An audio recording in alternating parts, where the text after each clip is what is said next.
तो अस्सलाम वालेकुम। आज की एक कहानी है, बहुत मज़ेदार और बहुत ज़्यादा खूबसूरत कहानी। इस कहानी में कुछ बातें हकीकी हैं तो कुछ काल्पनिक हैं। शुरू करते हैं इस कहानी को। एक लड़का होता था जो लाड़काना में रहता था। वो कुरान पाक पढ़ने के लिए मस्जिद में जाया करता था और उसी के साथ ही उसे मस्जिद में जाने की एक आदत भी पड़ गई। यानी कि यहाँ तक कि वो मस्जिद की सफाई भी थोड़ी बहुत किया करता था। सफाई से मुराद झाड़ू पोछा नहीं, मुसले वगैरह बिछाने में थोड़ी बहुत मदद किया करता था अपने चौकीदार की। तो थोड़े बहुत मस्जिद के काम भी किया करता था वहाँ के हाफिज़ों के। और वो कुरान में काफ़ी ढीला था, यानी कि सही तरीके से कुरान पढ़ नहीं पा रहा था। तो उसने बस ठान लिया कि मुझे अब कुरान पढ़ना है, कुछ भी हो जाए। तो वो करता रहा कोशिश और एक दिन उसने कुरान पढ़ लिया। उसके बाद वहाँ पर एक शख्स आया।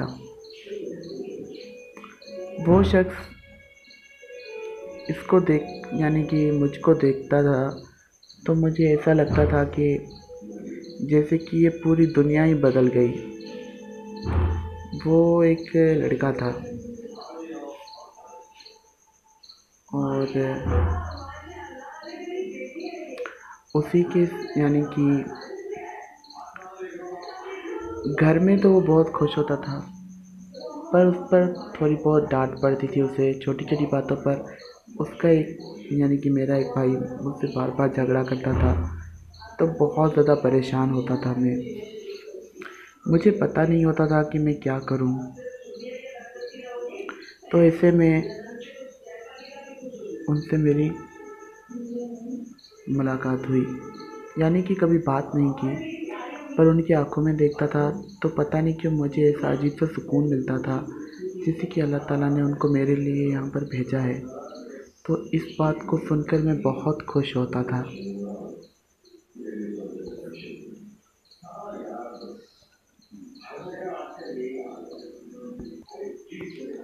इस बात को सुनकर मैं बहुत खुश होता था, क्योंकि उसके साथ जब भी बैठता था मुझे दिल को एक सुकून सा मिलता था, एक अल्लाह का मिरेकल सा महसूस होता था। और यही बातें मैंने अपने घर वालों को बताई, तो घर वालों ने मुझे क्या जवाब दिया कि तुम लड़के हो, लड़की को प्यार करते हो, तुम ऐसे हो, तुम पर हज़रत लूत अलैहिस्सलाम के दौर वाले लोगों की तरह अज़ाब होगा, ये वो बातें करने लगे इस तरीके की। तो मुझे पहले बहुत दुख हुआ, फिर मैं समझ गया कि मुझे इनसे डरना नहीं है, क्योंकि अल्लाह ताला ने मेरे अंदर कुछ तो देखा है जो ऐसा उन्होंने मुझे बनाया है। अगर ये सब कुछ गलत होता तो मैं ऐसा ना होता, क्योंकि मेरा जो मतलब है, प्यार किस चीज़ को कहा जाता है, प्यार का एक मतलब होता है ये कि प्यार ये नहीं देखता कि अगला लड़का है या लड़की, दोनों में से किसी से भी साथ हो सकता है। और एक होता है इज़्ज़त वाला प्यार। प्यार कहते हैं किसको है?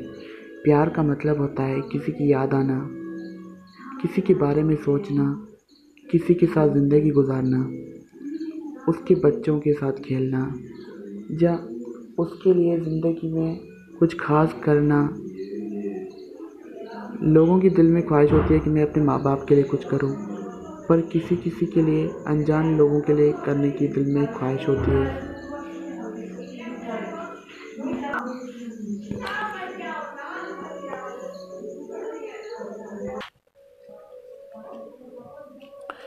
तो मेरा एक ख्वाब हो गया कि उसके साथ ज़िंदगी गुजारूं। उसके अलावा पहले मुझे यकीन नहीं आया कि वो सच में मुझसे प्यार करता है या नहीं। जब जब मुझे ऐसा महसूस हुआ तब तब अल्लाह ताला ने मुझे कुछ ऐसे तरीके से कोई मौजज़ा या कुछ मिरेकल दिखाया कि फिर मुझे खुद पर यकीन आ गया। अपने माँ बाप को या अपने घर वालों में किसी को भी जब ये बात करता था तो वो सब क्या सोचते थे कि तुम अच्छे नहीं हो। पर मैंने ये तब सोचा क्योंकि वो लोग कभी ऐसी चीज़ के साथ गुजरे नहीं हैं, तो उन्हें क्या पता ऐसी फीलिंग का। और प्यार क्या होता है ये तो मैंने आपको शुरू में ही बता दिया। पर इस स्टोरी का मतलब ये नहीं है कि मैं आपको बोर करूँगा। ये सिर्फ शुरू की थोड़ी स्टोरी है जिसे थोड़ा सा दिलचस्प बनाने के लिए मैंने ये सब कुछ रखा है। ओके, तो फिर वो भी आते थे हफ्ते में। पहले तो हमारे लाड़काना में ही रहा करते थे, फिर वो वहाँ से ट्रांसफ़र हो गए।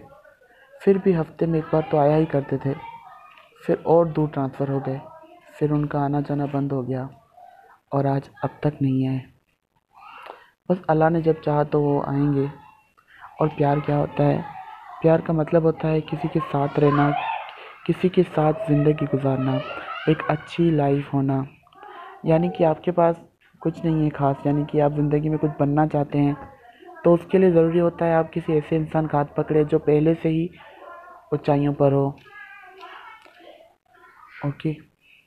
और जब एक लड़का एक लड़के से प्यार करता है तो बाद में क्या होता है, ये एक स्टोरी इस तरीके की होती है कि वो अपनी बेटी के साथ या अपनी बहन के साथ शादी करवाता है, तब दो एक साथ रह पाते हैं। ये प्यार नहीं होता है कि दो लड़के एक दूसरे के साथ हम बिस्तरी करें या कुछ गलत करें। ये प्यार नहीं होता। जो अल्लाह ताला ने इस्लाम में हराम किया है वो प्यार नहीं है। इसको प्यार ना समझें। इसमें दोनों एक दूसरे की ज़िंदगी तबाह कर रहे होते हैं। वो ना एक दूसरे का दुख करते हैं, ना एक दूसरे के बच्चे देखने के शौकीन होते हैं। वो तो एक दूसरे की ज़िंदगी बर्बाद कर रहे होते हैं। क्योंकि एक मर्द को एक लड़की की ज़रूरत होती है बच्चे पैदा करने के लिए। मर्द को मर्द की बच्चे पैदा करने की ज़रूरत नहीं होती। हालांकि साइंस इतनी आगे पहुंच गई है कि अब तो मर्द भी बच्चे पैदा कर रहे हैं, पर जो चीज़ें इस्लाम में हराम है वो हराम ही हैं। ओके। और ऐसा बच्चा भी मेरे हिसाब से हराम है। जो मासूम जान पैदा हो रहा है उसकी तो गलती नहीं, गलती तो उनके बड़ों की है जिन्होंने ऐसे काम किए। अब कहानी को शुरू करते हैं, ठीक है। तो फिर बारिशों का मौसम था। मेरे अब्बू जान बहुत काम करते थे, यानी कि थोड़ा बहुत काम तो मुझे भी घर में करना पड़ता था, क्योंकि मेरी अम्मी जान जब भी काम करती थी छतों से। आपको याद होगा कुछ टाइम पहले इतनी ज़्यादा बरसात हुई, तो फिर वहाँ पर बहुत ज़्यादा जब बरसात हुई ना, तो छतों से पानी बहने लगा। हम कहीं किसी कमरे में सो भी नहीं पा रहे थे। रातों को आवाज़ें आ रही थी, बारिश और ज़्यादा बढ़ती जा रही थी, और नीचे तो इतना पानी फैल गया था कि हम घर में घूमते थे भी तो हमारे पैरों के अंदर छाले पड़ जाते थे। तो इन प्रॉब्लम से बचने के लिए मेरी अम्मी ने कहा कि तुम्हारे अब्बू तो पूरा दिन काम करते हैं, जॉब पर जाते हैं, ये सब कुछ करते हैं, पर अब सामान तो तुम्हें ही लाना पड़ेगा। क्योंकि मैं सबसे छोटा था, मेरे दूसरे भाई काम किया करते थे, तो वो तो नहीं जा पाते थे पूरा दिन, क्योंकि वो अपना फ़र्ज़ पूरा करते थे। अब एक थोड़ा मेरा फ़र्ज़ था तो मुझे पूरा करना पड़ा, तो मैं बाहर जाता था। पर बहुत ही 3-4 हफ्ते मुझे ये काम करना पड़ा, तो फिर मैं थोड़ा सा अपसेट हो गया और परेशान हो गया। ऐसे में एक शख्स के साथ मेरी मुलाकात हुई, मेरे अंकल कामरान के साथ। वो पुलिस में एसएचओ थे और वो एक अच्छे साथ थे, यानी कि अभी भी हैं, अल्लाह रहम करे उन पर।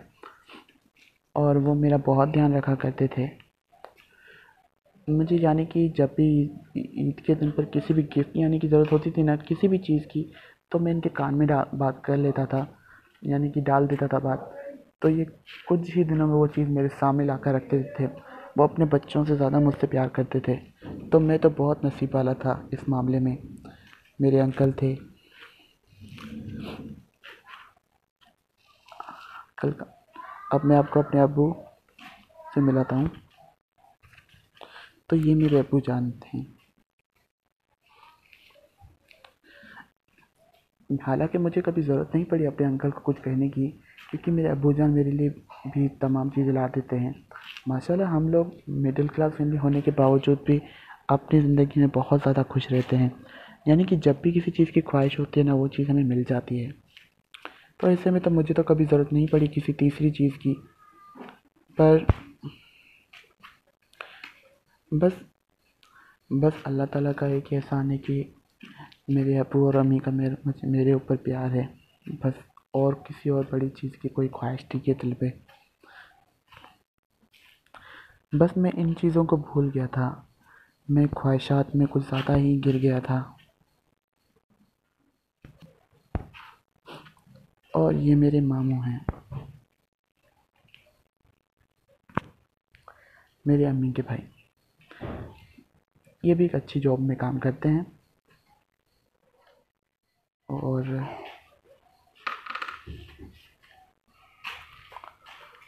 उसके अलावा ये एक बहुत बड़ी जॉब करते हैं। उसका नाम नहीं मुझे पता, पर ये भी मेरे लिए हमेशा एक अच्छी गिफ्ट लाया करते हैं। क्योंकि इनके और मेरे, यानी कि मेरे अंकल और इनके बीच में बनती नहीं है, तो वो दोनों एक दूसरे से जेलसी बहुत ज़्यादा करते हैं। अगर वो कोई अच्छी चीज़ लाते हैं ना मेरे अंकल, तो ये उनसे अच्छी चीज़ लाने की कोशिश करते हैं। इसके मामले में मेरा तो बहुत फ़ायदा होता है, क्योंकि मुझे दोनों का ही प्यार मिलता है। ओके, कहानी को और मज़ेदार मोड़ में लाने वाला हूँ, बस थोड़ी देर इंतज़ार करें। तो मैं दुकान पर गया। भाई साहब से मैंने पूछा इन भाई साहब से मैंने पूछा कि मुझे कुछ सामान चाहिए, जैसे कि 3 सौंफ चाहिए, 4 यानी कि 1 दर्जन अंडे, किलो आटा, और भी बहुत सी चीज़ें मैंने इनसे ली। और फिर मैं रोज़ यहीं से चीज़ें खरीद कर जाता था, क्योंकि ये मेरे अब्बू के अच्छे पहचान वाले इंसान थे, तो मैं हर चीज़ इनसे ख़रीदा करता था। एक दिन मैं इन्हीं की दुकान की तरफ पहुंचा, तब मैंने क्या देखा, 2 अजीबोगरीब शक्लों वाले हस्बैंड और वाइफ मेरी तरफ देख रहे थे और मुझसे बात करने की कोशिश कर रहे थे। तो मैंने तो सोचा कि इस तरीके से तो कोई बात नहीं करता किसी के साथ। फिर मुझे लगा कि ये दोनों पागल या कोई अजीबोगरीब इंसान है।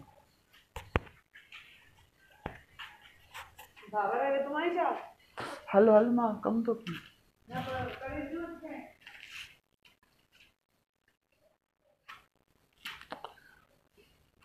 उसके बाद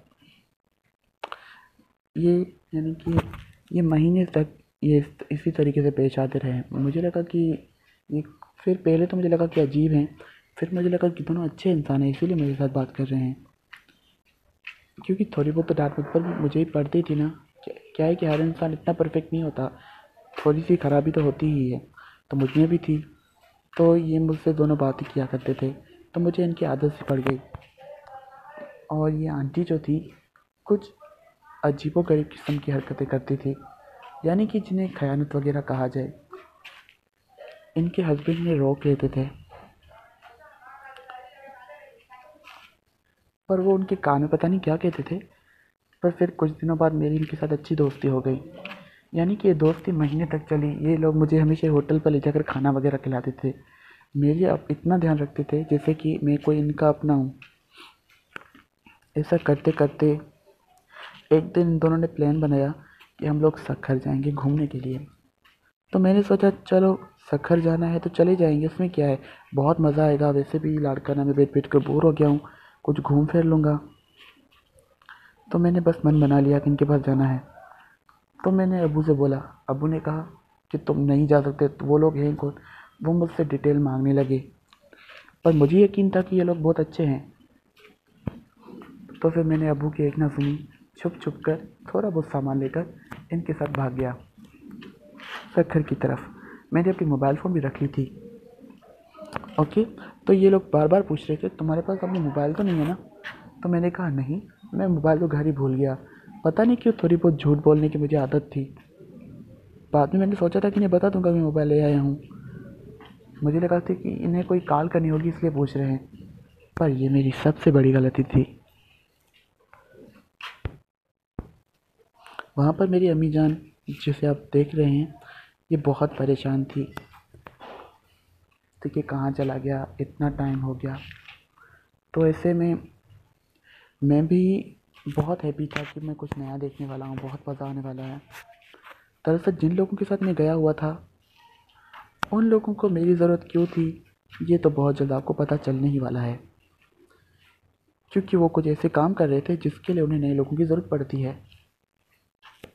तो मेरी माँ बहुत रो रही थी मेरे लिए।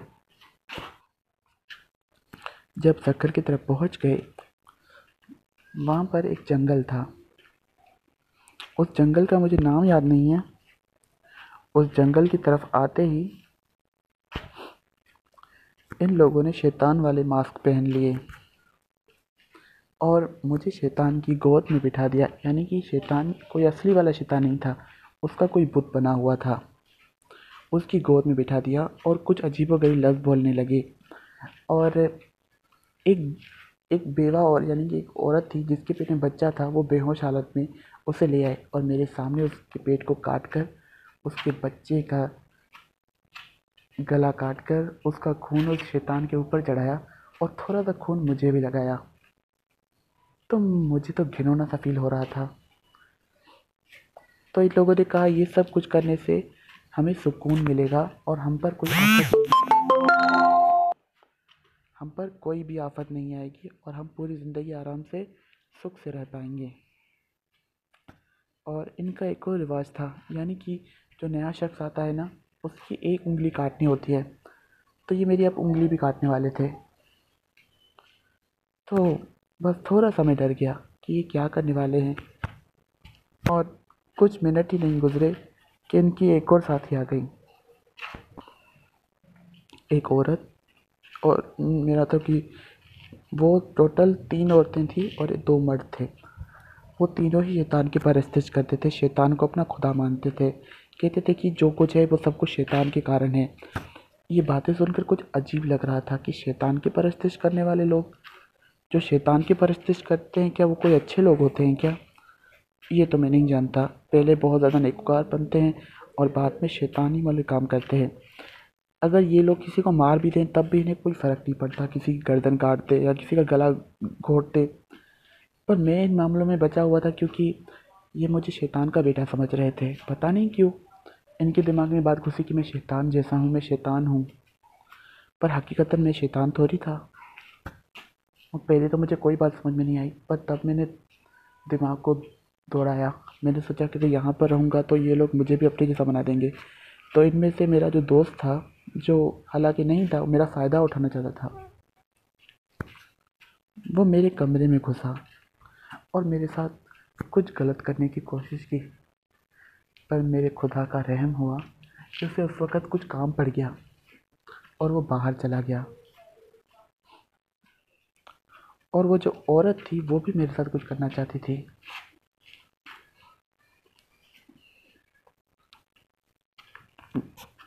वो औरत मेरे साथ कुछ गलत करना चाहती थी। उससे पहले ही उसके अपने एक हस्बैंड ने उससे मुंह में ऐसे सुआ घुसाकर मार दिया, काटा। उसके मुंह पर कांटा घुसाकर उस साड़ी वाली औरत को मार दिया उन्होंने उसी वक्त। वो बेचारी मर गई उसी वक्त। उसका चेहरा पूरी तरह से फाड़ दिया उन लोगों ने, रियल पे मेरे सामने एक कत्ल कर दिया। उससे पहले भी एक बच्चे और औरत का किया था। अगले दिन भी उन्होंने वही काम किया। अब कुछ दिनों में वो मुझे शैतान बनाने के लिए पूरी वो सारी परस्तिश वगैरह, वो सारी इबादतें करने वाले थे जो वो लोग करते हैं अपने हिसाब से। एक मुकम्मल शैतान बनाने के लिए वो करने वाले थे वो सारे काम।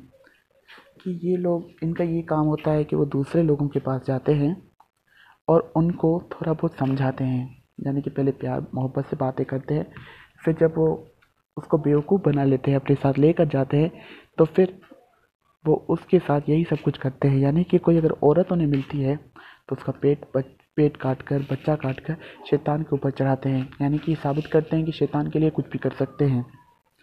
और ये औरतें इनकी अपनी नहीं होती हैं, ये दरअसल जो बेहोशी की हालत में होती हैं अस्पताल में से वहाँ से लाते हैं। और वहाँ पर भी इनका अपना एक नुमाइंदा है जो ये काम करने में इनकी मदद करता है। वो कोई बड़ा डॉक्टर है जो गरीब गरीब औरतों को लाने के लिए इनको उनकी मदद करता है। और इसमें उसको भी बहुत ज़्यादा पुण्य मिलता है। यानी कि शैतान की ताकत। इनकी ज़िंदगी में सिर्फ़ और सिर्फ खून खराबा है और कुछ भी नहीं। और ये वो शैतान का पुतला है जो जिसकी गोद में इन्होंने मुझे बिठाया था। 2 सर थे और नीचे से बिल्कुल इंसानों जैसी बॉडी बनी हुई थी। बहुत ही डरावनी थी। ऐसा लग रहा था कि कभी भी इनकी आंखें बाहर निकल आएंगी और मुझे खा जाएंगे। फिर क्या था, रात के टाइम को उन्होंने दरवाज़ा बंद करना भूल गए थे और बहुत अंधेरा था। डर तो लग रहा था, पर मैंने सोचा कि यहाँ पर रहूँगा तो मैं इनकी तरह शैतान बन जाऊँगा। और इन्होंने तो बहुत से लोगों की हत्या की है। इनके साथ रहना अब मेरे लिए पॉसिबल नहीं है। मैं बस रात को निकला और भाग गया।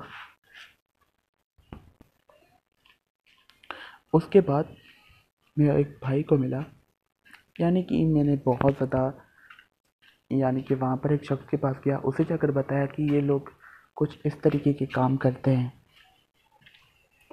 तब इन लोगों ने क्या कहा, 2 मिनट रुकिए, मैं अभी आपको बताता हूँ।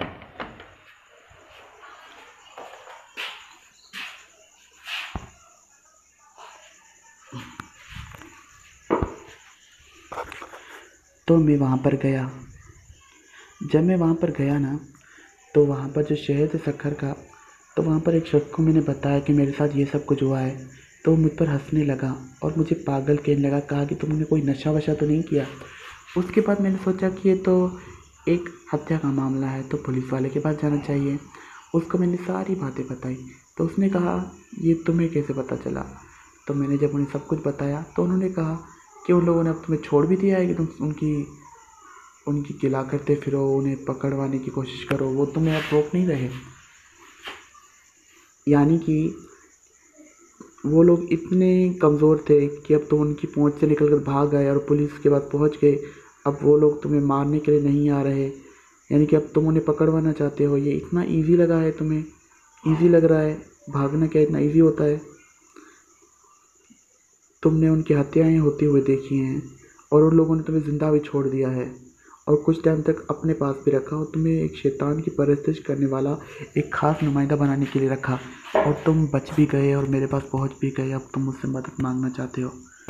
तो उसने कुछ ऐसा कहा। बाद में वो भी हंसने लगा और वो 2 लफ्ज़ सेम कहने लगा कि तुमने कोई नशा किया है वगैरह। इस तरीके से उन्होंने मेरी बेइज्जती की।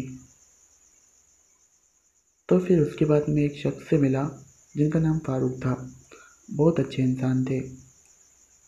उन्होंने मेरी बात, यानी कि मैंने उन्हें सच नहीं बताया, बस मैंने उनसे सिर्फ फ़ोन कॉल पर थोड़ी सी मदद मांगी। कहा कि मैं रास्ता भटक गया हूँ, क्या आपके फ़ोन में बैलेंस है? मैं अपने अब्बूजान से बात करना चाहता हूँ।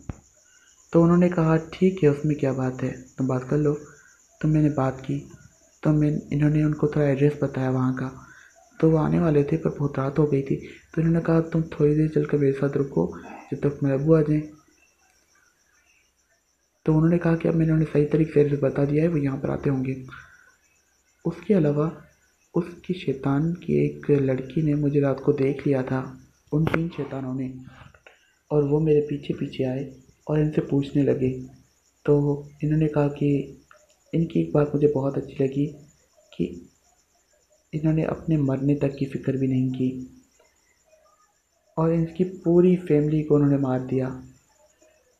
आखिर तक उन लोगों ने मेरे बारे में कुछ नहीं बताया और फिर ये खतरनाक लोग बाहर जा ही रहे थे तो अचानक जो मेरे अंकल थे और जो अंकल मेरे पुलिस वालों के साथ आए थे, उन सब ने इन शैतानों को तो गोली से उड़ा ही दिया।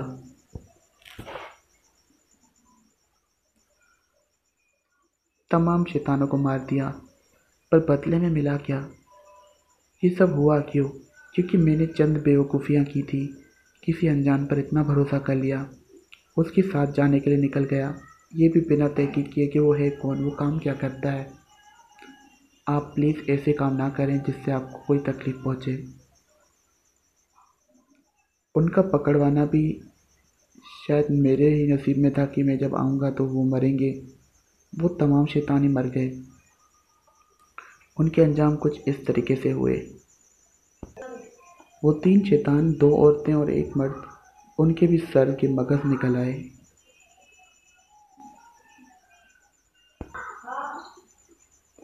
और ये जो 2 अजीबोगरीब सचिन और सीमा थे, उनके भी चेहरे पर से पूरी तरह से पता नहीं क्या क्या निकल आया, वो भी मर गए। और मैं अपने अब्बू और अंकल और मामू के पास और अपनी अम्मी के पास वापस चला गया। वहाँ पर मैं घूमने लगा और अच्छे भले और मोहब्बत से बातें करने वाले अच्छे अच्छे लोग मुझे मिले। यानी कि जितने भी लोग हैं वो सब अच्छे तो होते हैं, पर सब पर जल्दी भरोसा नहीं करना चाहिए, इससे आप मुश्किल में पड़ सकते हैं। अब मैं सिर्फ उन्हीं के पास जाता हूँ जो मेरे अब्बू को जानते हैं या मेरे अंकल को जानते हैं। यानी कि जान पहचान वाले लोगों के साथ ही घूमता हूँ, बातें करता हूँ। हर किसी के पास नहीं जाता, किसी के कहने पर कोई नया काम या नहीं जाता। अगर मेरे फैमिली वाले मुझे कहते हैं सबके साथ घूमने जाओ तो मैं उसी के साथ जाता हूँ। अब हर काम सोच समझ कर ही करता हूँ। ऐसा नहीं है कि कोई भी मुझे बोल दे कि तुम्हारे साथ मैं सक्खर जाऊँगा, दुबई जाऊँगा तो मैं निकल जाऊँ। अब मैं ऐसी बेवकूफ़ी नहीं करता। और क्या आप मुझे दोबारा ऐसी बेवकूफ़ी करनी चाहिए? अगर ऐसी बेवकूफ़ी करूँगा तो दूसरा पार्ट बन जाएगा और वो जल्द बनेगा। अगर ये वीडियो आपको अच्छा लगे तो चैनल को सब्सक्राइब कर दें।